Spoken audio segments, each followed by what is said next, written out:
قال إنما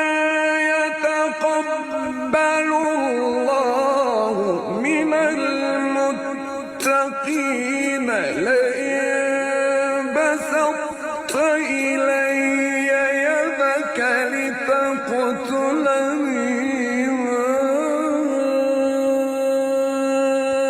أنا بباسط